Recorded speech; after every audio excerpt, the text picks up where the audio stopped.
Today, I will talk about the most important global issue. An issue I am sure every single one of you is waiting for a TED speaker to talk about it. That's why I made sure that my talk will not only be brilliant, well researched, and will surely revolutionize your mind. But maybe you're wondering, what exactly is your topic? That's a great question. Because my topic will be the wonderful and philosophical idea of video games. And yes, you heard that right.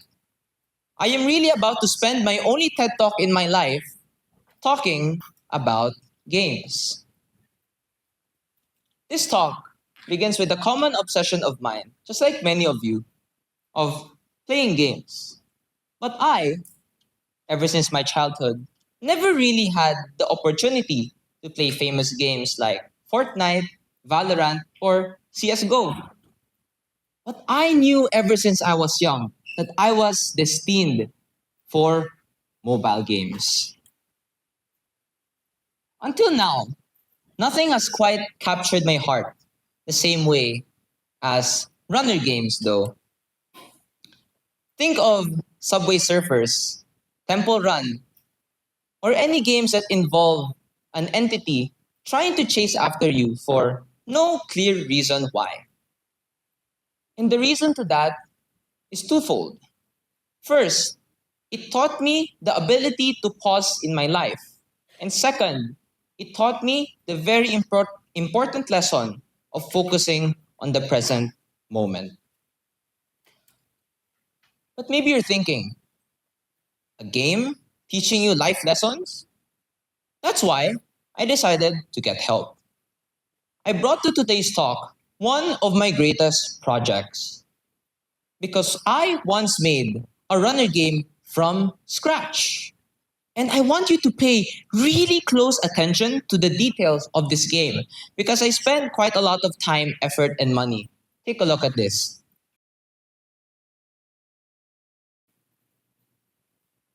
If you don't think that that's one of the best games you've seen, then I think that we might need to have an eye checkup. Because this game is my masterpiece. And we'll call it the Life of Gab. We'll play it through this talk. The main objective of the game is simple. This is Gab in the middle, trying to escape this monster, which we will call Monster John. John is Gab's biggest problem. Think of work, homework, your chores, or really anything that annoys you. Think of John. He's also the very same voice inside of Gab's head, telling him to be always first, to always be productive, to do so many things. It's that inner voice in Gab's head. But Gab doesn't quite like that. So this is his story of how he overcame the monster in three levels. First is Gab's turning point. Second is his wrong instincts in fighting this monster. And third is his realization of the secret power to pause. Welcome to the Life of Gab, Level 1. Gab's life starts very simple. Starts at 7 o'clock with the monster rising up down his bed and telling him, "You better be productive today, or else I am gonna chase you this whole day." But Gab is quite a lazy person. So he obviously starts slacking. So the chase begins. From 7 o'clock of the morning, he goes to his school at 7:30. He stays there until 4, doing his assignments, trying his best to listen to the teachers. Then he goes home. He does his chores, eats dinner, does his homework, and a little bit of free time, then he goes back to sleep. But the moment he wakes up, this monster rises up from his bed once again, telling him to go through the exact same process. Gab said, Well, doesn't that make my life quite boring? He felt that his life was just like a circle, going through the same cycles for years and years on end. It felt purposeless. It felt like he was just chasing after his expectations, trying to survive his problems. So he decided that he needs to do something about it. He gathers his courage and has a shift of perspective. Welcome to level 2, his wrong instincts to fight. He pumps up his adrenaline and gears up everything he has to fight against this monster. His adrenaline goes into instant fight or flight mode. He first tries to escape the monster, using the remaining speed buffs he had and everything he had in his pocket. But he quickly realizes that solving our problems and escaping can never go together. Escaping our problems will never be a solution. So he tries the next most attractive thing, which is to fight the monster. What could go wrong? He said. So he starts thinking, perhaps the monster just wants me to do something more, wants to expect much more from me. So he starts taking all-nighters. He starts skipping meals. He starts compromising his health. That maybe for that hope that if he would have done more, the monster would just go away. But he quickly realizes that this system is really tiring. And even at his best, the monster becomes smaller, but never quite defeated. So, the very next day, he thought that perhaps a small monster is easy to fight. But when he wakes up, he sees a monster that is much, much bigger, but now he is just exhausted in fighting. So he was really annoyed. He tries one last trick in his sleeve against his monster. He has one bright idea to attempt to click the pause button. And this is our level 3, where he realizes the secret of pausing. But unfortunately, the game files didn't quite have the data for it because he literally paused the game. So he gatekept that secret until one day he was offered a TED Talk. And he needed an idea because he ran out of ideas. So Gab stands before you all today. I am Gab, and I can confidently tell you that I think my life is just like a runner games character. Because for the majority of my life, I lived in level 1. I was someone who you can consider an academic achiever. And that meant I lived my life constantly around one thing, and that's merit. Trying to get good grades, good awards, good test results, good averages, for that hope that the report card would give me validation. That also meant that I constantly wanted to be first. Being second, being third, being fourth is never an option. And at first, it seemed good.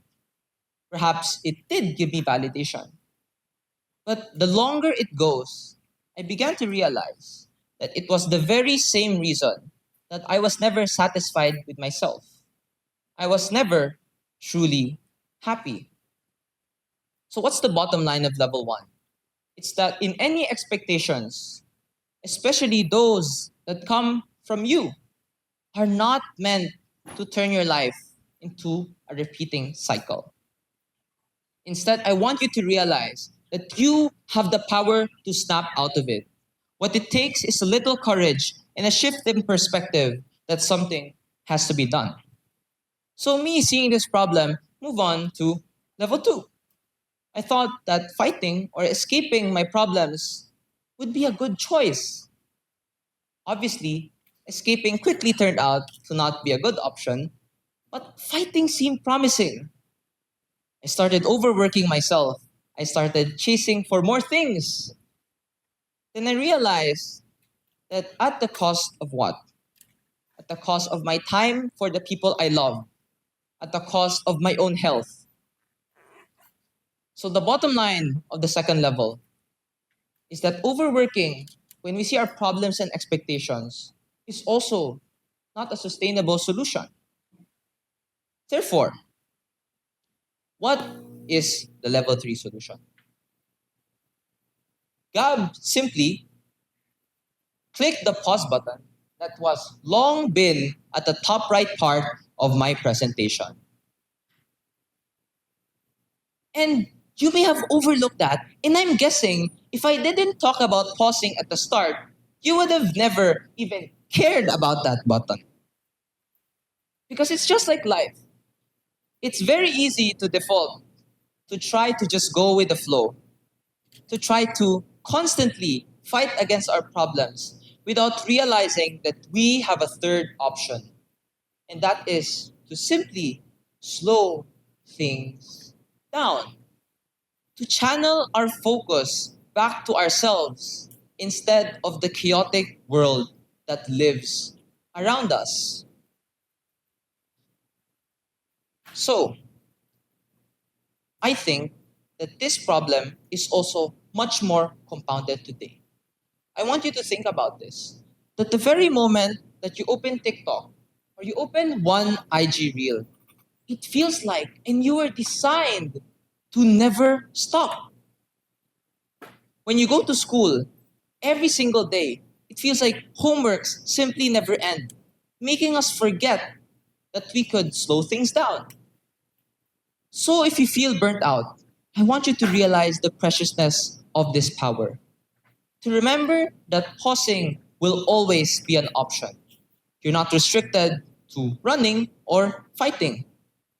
Simply slow things down, trying not to do so much in fighting against your problems and focusing on the present.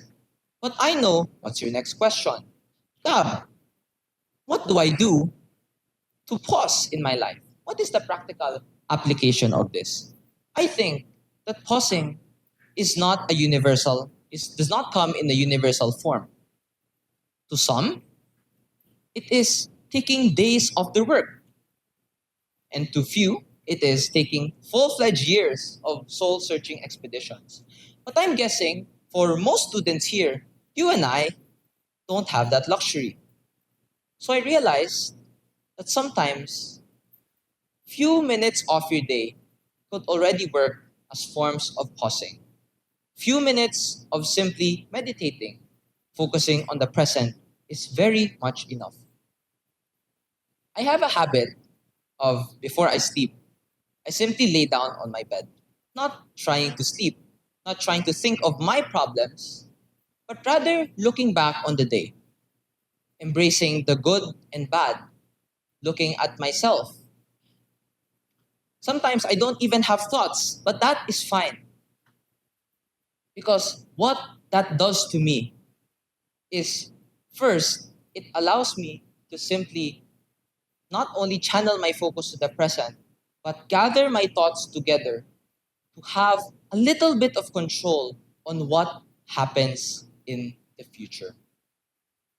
It allows me, the art of sitting still simply allows me to stay calm, to be one with my environment, and not be so disturbed by the world around me.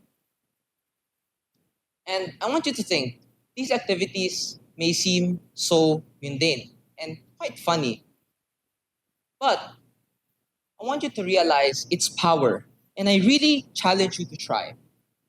Because to me, it brought me chances to see perspectives that I would normally overlook. It gave me a clearer control for my own future.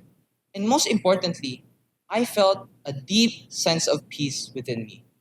A peace that my decisions were certain and my actions felt purposeful and I was not in an endless loop.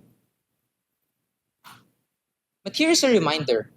Maybe you're telling me, but pausing is really hard. I have to leave so many things behind. Here's a comforting word. The world will continue to exist whether or not you pause. And in fact, you will still probably face your problems again when you do unpause your life. But what changes when we pause? There's two changes for me. First is you gain much better control. Second is you do not feel burnt out in the midst of a very chaotic world. So never forget this ability in you to pause anytime. But before I end my speech, I want to show you this one thing. These headlines and a lot of data show that the Philippines is one of the most sleep deprived country. In fact, the most in Southeast Asia.